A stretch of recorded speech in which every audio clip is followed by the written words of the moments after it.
Et donc, la deuxième année, tu es transféré. Ouais, ouais. Alors, Inglaterre, Première Ligue. Angleterre, ouais. Le gros, Avec à un l'époque, statut, gros projet de Fulham. ouais, avec un statut d'international. Avec un statut international. J'ai mes premières sélections 5-6 mois après mon arrivée à Lyon. Parce que j'arrive l'été 2000, au moment de l'Euro d'ailleurs. Ouais. Et au mois de, je dis pas de bêtises, novembre, je fais ma première sélection contre la Turquie. Donc j'arrive dans un groupe tout frais, champion du monde, champion d'Europe. L'anecdote, c'est qu'au départ, je suis pas sélectionné. Il y a un forfait, je sais plus si c'était Thierry Henry ou Trezeguet, qui est forfait, donc on m'appelle pour aller en Turquie, donc je fais tout en décalé en fait, je voyage tout seul. Au départ, je pensais même que c'était une blague, parce que c'est mon agent qui me dit ça, et je pensais que c'était une blague. Donc finalement, j'arrive, ouais, vraiment. Donc j'arrive en décalé en Turquie, je les rejoins sur l'entraînement. Donc moi je les vois, les débarquent comme ça. Enfin ouais, les mecs qui ont été quelques mois, tu vois, champion d'Europe. C'est pour ça que je te disais, moi c'était beaucoup plus intimidant pour moi mon arrivée en équipe de France. Et donc voilà, j'ai mes premières sélections avec l'équipe de France, je fais ma saison à Lyon, et derrière il y a Fulham qui arrive. N'oubliez pas, abonnez-vous, il y a le bouton s'abonner en bas, parce que vous êtes beaucoup à nous regarder, mais vous n'êtes pas abonnés. Donc vous nous donnez de la force, c'est vite fait, abonnez-vous. Qui voulait déjà me faire signer avant que je signe à Lyon, mais ils étaient en championship, en deuxième division. Okay. Donc moi ça m'intéressait pas de jouer en deuxième division. C'est pour ça que tu parles de grands projets, des faux. Oui, bah, il en parlera mieux que moi, mais ils ont parce que je crois que si je dis pas de bêtises, l'année où Steve les rejoint, c'est l'année justement où ils viennent d'être promus en Première Ligue avec la famille Al Fayad, et ils ont financièrement un énorme projet qui est en train de se mettre en place à ce moment-là avec des moyens importants pour essayer de monter une équipe compétitive. Déjà, ton transfert, c'est 18 millions d'euros. Oui, ce qui était énorme, c'était énorme pour l'époque. Je crois qu'il y avait eu Wiltord qui avait été transféré l'année d'avant, ou je crois 2 ans avant, à Arsenal aussi pour un gros montant. Et là, on était sur vraiment des très gros montants pour l'époque. Donc grosse pression. Mais pour moi, c'était une étape aussi supplémentaire, l'étranger, puisque j'avais 26 ans. C'était le bon moment pour toi. C'était le bon moment parce que tous les Pires, Wiltord, Thierry Henry étaient des gens d'Angleterre depuis 2-3 saisons déjà. Vieira. Et puis à l'époque, il faut dire la vérité, quand on regardait tout ce Canal+, l'équipe du dimanche était la Première Ligue. Et c'était un objectif dans la tête de beaucoup de joueurs. Donc pour moi, c'était top. J'arrive dans un club où il y a une très grosse communauté française. Exactement. Le staff est français. Il y a beaucoup de joueurs français. On était 7 ou 8 français francophones. Pourquoi ça ? Bah, je pense qu'il y avait un peu... Non, mais il y avait le modèle d'Arsenal. Et je pense que Mohamed Al Fayed, qui était propriétaire du club avec la direction, avait l'idée peut-être de faire un peu le même projet. Et c'était l'idée au départ, hein, c'était vraiment l'idée. Et finalement, ça s'est bien passé. Vraiment la colonie. Oui, 4, 5, à un tel point que je me rappelle que la première année, on parle que français. On a donc Tigana qui est français, son adjoint Damiano qui est français. Préparateur physique qui s'appelait Roger Propos qui est français, son adjoint qui est l'entraîneur aujourd'hui du PFC, Stéphane Gilly, qui est français.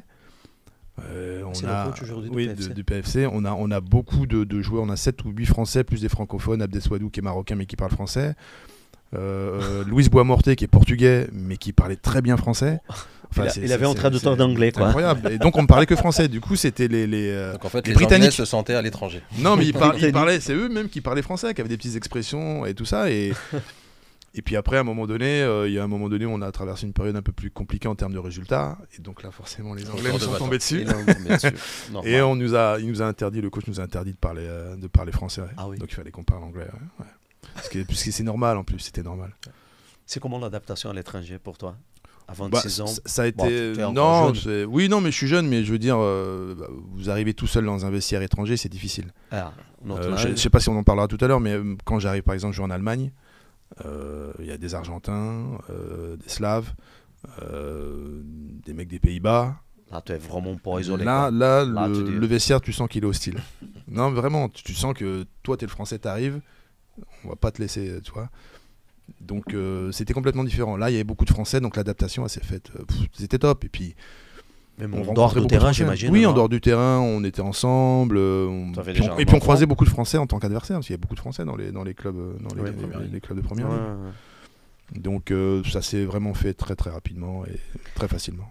Là, tu signes pour 3 ans. 5 ans. 5 ans. Ouais.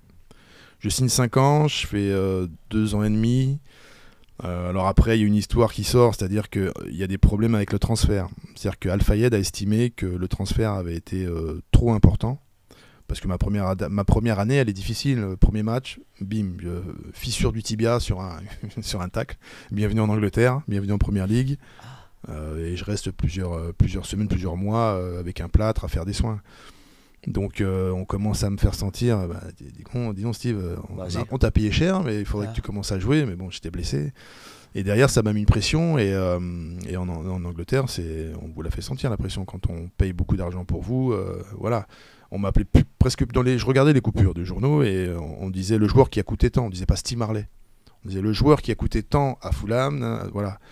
Voilà la pression que vous avez quand vous débarquez dans un club comme ça. Mais après, c'est normal. C'est normal. Donc on me fait sentir qu'il y a beaucoup de pression. Tigana est en difficulté.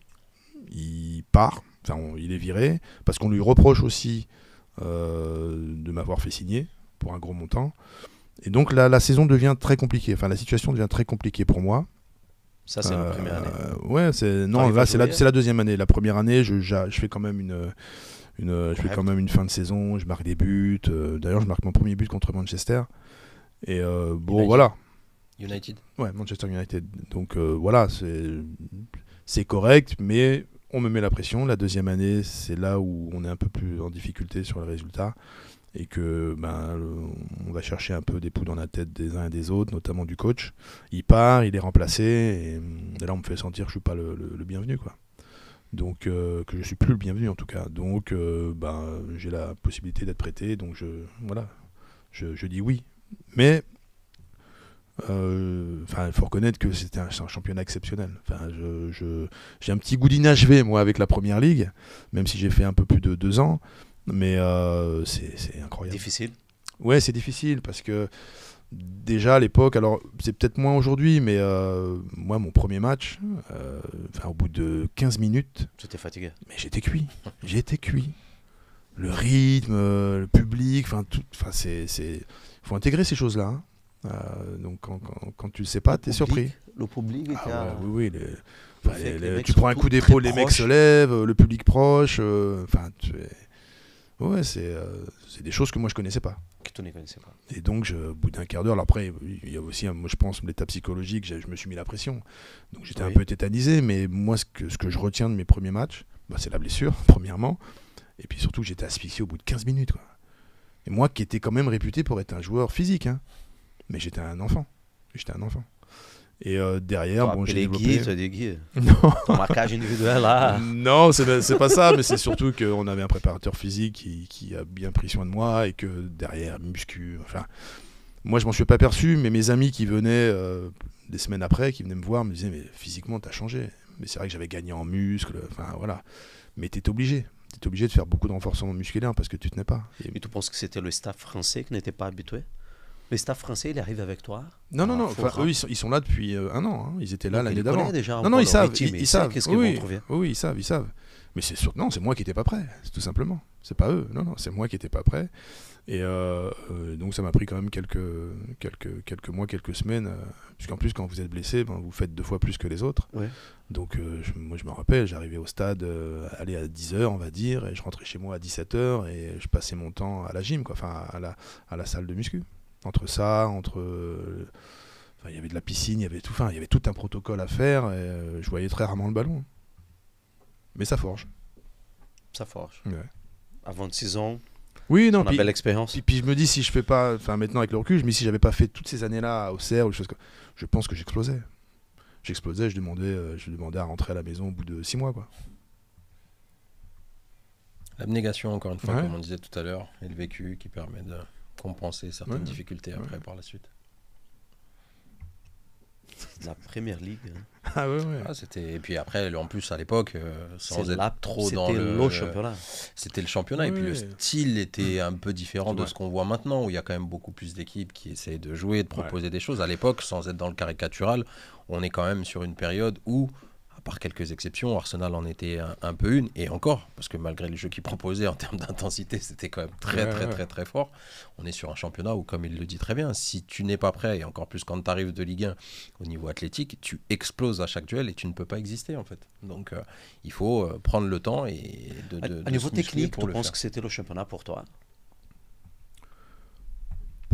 Tactiquement, oui, parce qu'il y avait beaucoup d'espace. Peut-être un championnat espagnol.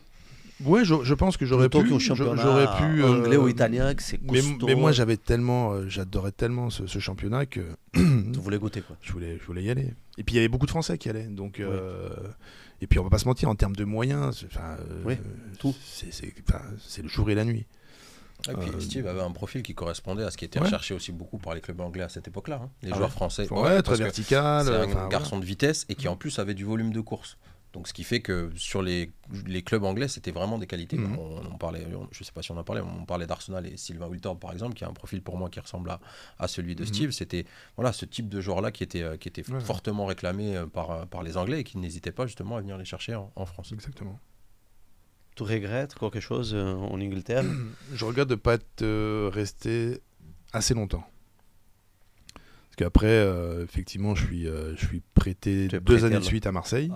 Ce que je regrette pas, mais la dernière année, il me reste encore, quand je quitte Marseille, il me reste encore 1 an de contrat à Fulham. Ouais, et plutôt que d'essayer de me battre pour jouer la dernière saison en Première Ligue et peut-être rester, j'ai répondu aux sollicitations de Wolfsburg, qui était un club allemand, et j'ai résilié, en fait, sans même d'indemnité, etc. J'ai dit, je veux aller jouer en Bundesliga, qui était un top championnat, et puis c'était avant la Coupe du Monde 2006.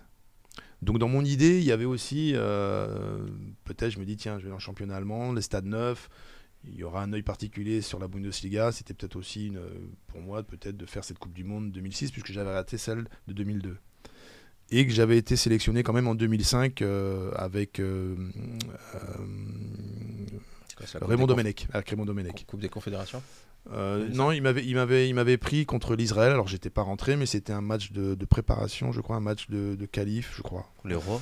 Non. Peut-être, je sais plus, mais c'était la dernière fois où il m'a appelé. J'ai pas été j'ai pas eu de sélection, j'ai été appelé. C'est-à-dire que j'étais dans le groupe, mais je suis pas rentré. Ok. Donc tu avais l'espoir. Donc j'avais l'espoir 2006 d'être en 2006, de pouvoir essayer d'être dans un groupe de mondialistes pour 2006.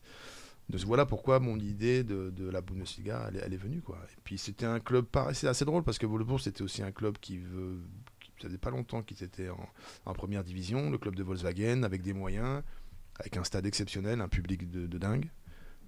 Donc pour moi c'était une bonne idée. Avec le recul c'était une moins bonne idée. Mais au départ ça se tient. Mais voilà, pour revenir à ta question, le regret que j'ai c'est de peut-être pas être resté encore une année de plus, essayer de me battre à Fulham. Parce que j'adore ce championnat. Donc tu es prêté à l'OM. Prêté 2 saisons à Marseille. C'est un chapitre... Alors là, c'est exceptionnel. Ah oui. Ouais. Déjà, le contexte de mon arrivée... On parle beaucoup des blessures et des choix des joueurs, non?